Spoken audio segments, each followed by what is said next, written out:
Po Grundovčani, evo nas sa najavom 24. košarice, ujedno posljednje u sezoni 23. Ovaj tjedan za vas salata, naći ćete po jednu glavicu u mini, 2 glavice u maxi. Poriluk, posljednja isporuka poriluka, veliki pušlek u maxi, mali u mini. Kelja ćete naći po jednu glavicu u obje košarice.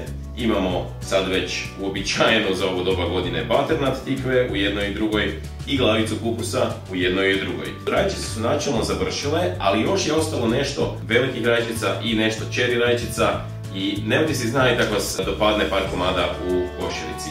Ima blitve i ima korabice koje sad vadimo.